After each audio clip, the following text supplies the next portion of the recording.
On this exercise, we're going to be working the shoulder blade muscles, the shoulder blade muscles and the rotator cuff, which is here on, you'll fit on the outside. But we want to make sure that we're not using our back muscles to do this. So what we're going to do is lay down in a position where we're kind of close to the wall. We want our feet a little bit above our knees, so we're a little bit greater than a 90-degree angle here. We have about a 90-degree angle here at our hips. If you need to scoot a little bit closer to the wall, you can, just to feel a little bit more comfortable. Now, to start off, we want to make sure that our abs are stabilized so we don't kick our back muscles in when we do the exercise. And in order to do that, I need a nice little pelvic tilt here. If you're having trouble getting that pelvic tilt where you push the back flat into the mat, what I want you to do is slightly tuck in that rib cage, and you should feel the abs kick in a little bit more. Now, in order to get the shoulders set to do the exercise with the arms, I'm going to take a band and put one piece of the band in each hand. My thumbs are going to be pointed up. And then I'm going to get my shoulder blades down and back. So I have to kind of reset here on the mat, making sure I've got my pelvic tilt, rib cage tuck, shoulder blades down and back. My thumbs are pointed towards my face, and I want to make sure that I have a nice 90-degree angle here, or even further, more acute on that angle. We want to make sure that our arm isn't beyond the 90-degree angle. If that's the case, we're going to start to use the triceps, and we want to avoid that. So in this position, what you're going to do is pull your arms slightly apart.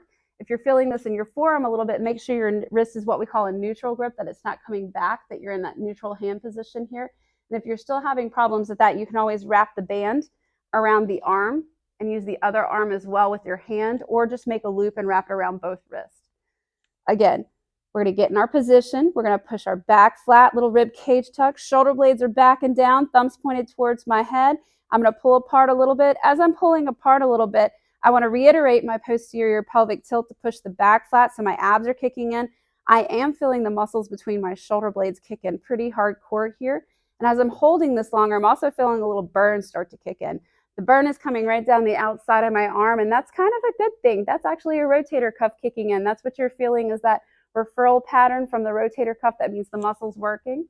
Let's go through another one of these reps again. We're going to make sure we're in a good position. We're going to push our back flat. We're going to make sure we get that posterior pelvic tilt, slight rib cage tuck. Shoulder blades are down and back. We're going to pull apart just a little bit. And as we pull apart, I'm feeling those shoulder blade muscles contraction get a little bit tighter. My abs are kicking in some more. If I don't feel my abs, I do need to give myself a little bit more of a pelvic tilt. As I'm holding it, as I'm coming out to the side like that, I'm feeling it come down the outside of my arm a little. You may or may not feel this. And then I'm bringing it back to normal.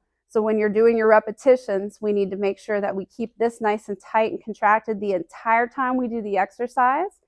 And then this is the only thing moving. This maintains. When we switch to another set, then we can relax the pelvic tilt finally, and that's fine. But the whole time you're doing your repetitions in this set, we need to make sure that we're nice and tight here so we avoid using our back muscles.